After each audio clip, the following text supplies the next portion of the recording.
welcome your host, Vice Ganda, and Curtis Smith, and Jugs Jugweta. Welcome to our Miss Q&A Intergalactic 2021 Home Edition. Simulan na natin ang Miss Q&A. Let's call in our candidates sa kanilang rampanalong attire. Starting up with candidate number 1. Candidate number 1 is an elementary and high school graduate. She is a second-year Bachelor of Science in Agricultural and Biosystems Engineering student at Davao del Sur State College. She has a nice penmanship and she knows how to cook. She is also a chicken grower and aims to supply chickens all over the Philippines.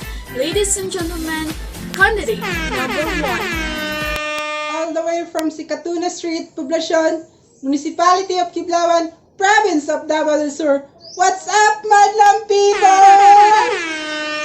My name is Markiana Jean DABALOS, 20 years old. Stunner, proudly representing my chickens at naniniwala sa kasabihang, sa una lang talaga masaya, pagdating sa dulo, nabali ang sanga. And I thank you! Candidate number 2 is also a second-year Bachelor of Science in Agricultural and Biosystems Engineering student at Davao del Sur State College. She is the mayor of the class. She is a dancer. She loves playing ML. She loves alog-alog and pansit canton. She also loves to say char and la. Ladies and gentlemen, our candidate number 2. Ang taong hindi marunong sa kanyang pinanggalingan ay tiyak na matutulala sa aking kagandahan. Char! What's up, madlang people? Hailing from Purok Patro, Kiblagon, Municipality of Suluk, Province of Davao del Sur. My name is NICAEL Kalunsag, hailing and proudly representing myself as 21 years old stunning. And naniniwala ako sa kasabihan ni Sir Viking na kapag kinasal kayo ng first love mo, tawag doon history. Pero kapag iniwan ka ng first love mo, tawag doon, pass mo na siya.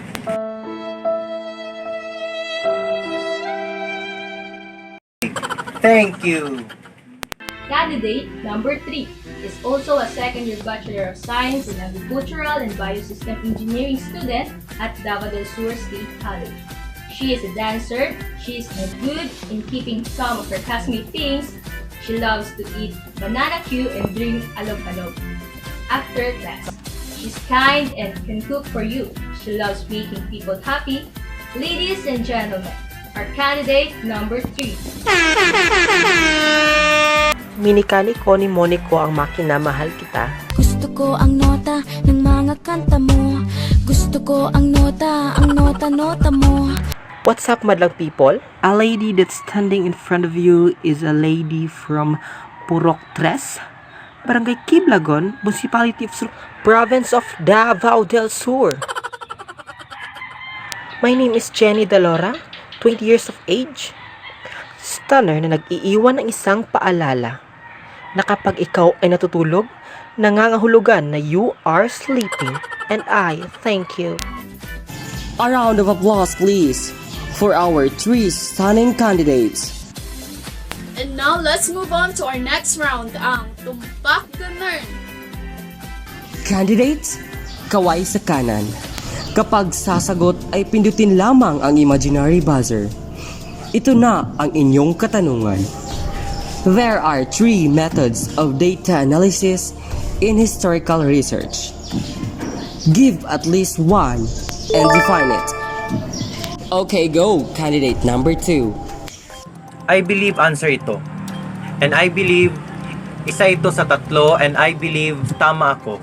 And I believe this is the one or the first content or textual analysis. This is a research method for studying documents and communication artifacts, which can be text of various formats, pictures, and audio, or even videos. And I thank you. Content or textual analysis and contextual analysis ay Tumpak Ganern! Let's move on to our next question. Candidates, kaway sa kanan. Ito na ang inyong katanungan. What is the second method of data analysis in historical research? And define it. Candidate number 1. I believe, hindi ko alam. I believe, itatry ko na lang. And I believe, wala pala akong may sagot. And thank you. I'm sorry, candidate number 1. Ligwak ganun. Candidate number 3, ikaw na lang ang may power to answer the question. You can answer the question directly without pressing your buzzer. I believe hindi ko rin alam ang sagot. I believe wala rin talaga. I believe itatry ko na lang. I believe absent kami pareho ni number 1. And I thank you. I'm sorry, candidate number 3, ligwak ganun. The answer is contextual analysis, and it refers to the analysis of a text in whatever medium that helps us assess that text within the context of its historical and cultural setting, and also in terms of its textuality. Let's proceed to the next question. What is the third method of data analysis in historical research, and define it? Candidate number 3? I believe pangatlo ito. I believe tama na ako. I believe ito na talaga. I believe the third method is called subtext. The subtext of a document or object refers to its secondary and implied meanings. It embraces the emotional or intellectual messages embedded or implied by the document or object. And I thank you. Tumpak ganun! Congratulations, number 3! Pasok ka na sa next round and pwede mo nang samahan si candidate number 2 sa stage. I'm sorry, candidate number 1, pero ikaw ang uuwi. And now, we're on the second round. Still, huwag sa kanan at pinutin ng ating imaginary buzzer pagsasagot. Candidates, here's the question. What are the types of content analysis?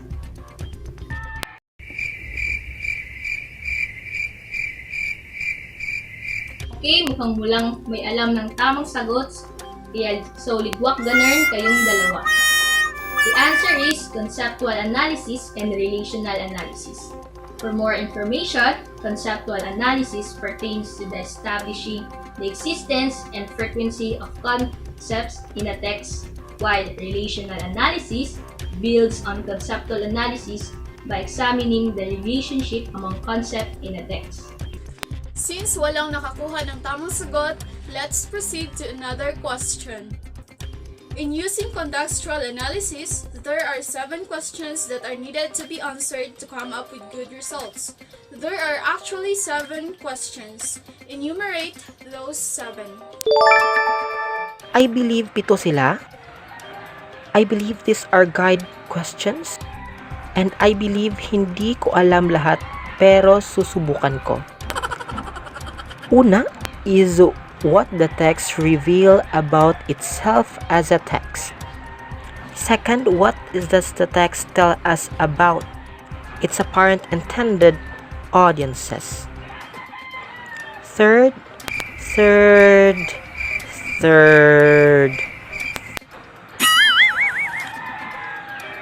ay hindi ko na alam. And I thank you. I'm sorry, candidate number 3, ligwak ganun. Candidate number 2, you have the chance to answer. I believe sagot ito. And I believe hindi ko rin alam to. And I believe wala talaga akong may sagot. I'm sorry, candidate number 2, ligwak ganun. At ngayon, sasabihin ko na ang tamang sagot. The 7 guide questions needed to be answered in using conceptual analysis are the following. What does the text reveal about itself as a text? What does the text tell us about its apparent intended audience or audiences? What seems to have been the author's intention?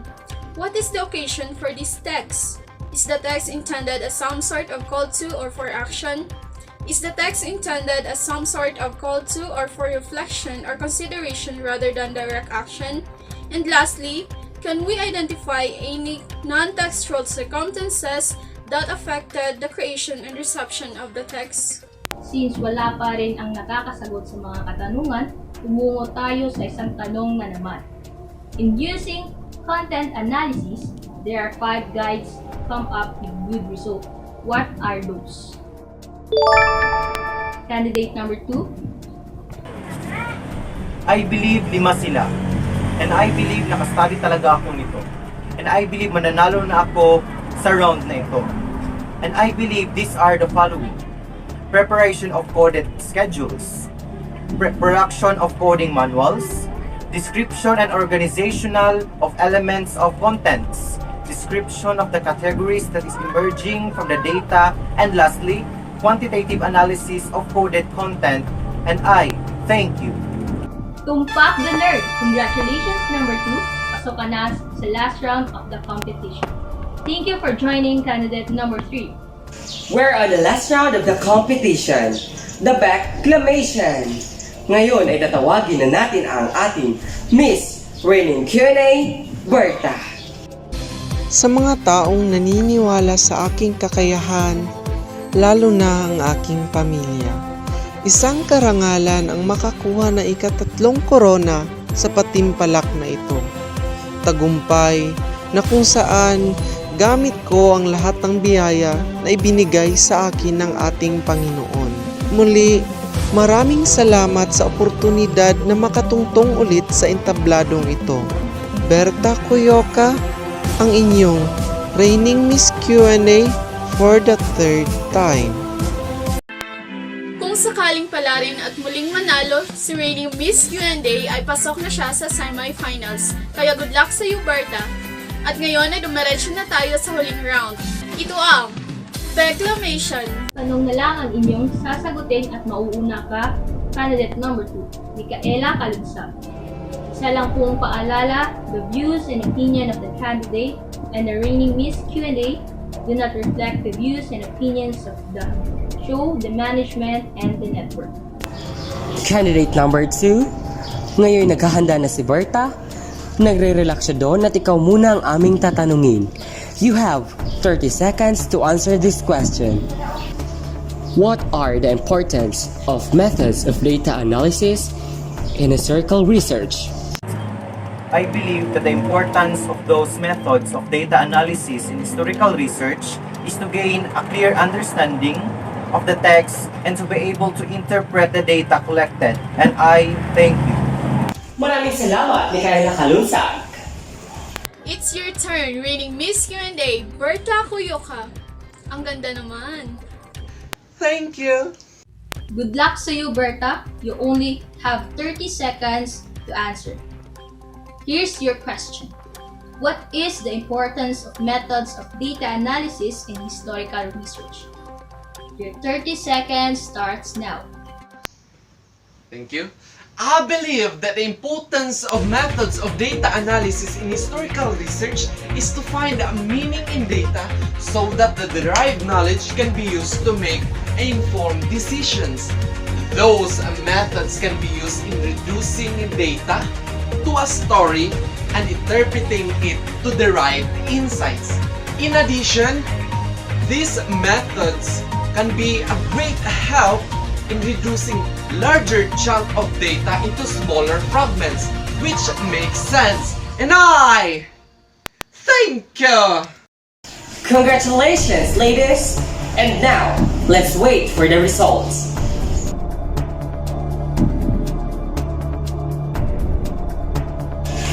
And there we have it. Ang ating Miss Q&A ay si Berta COYOCA.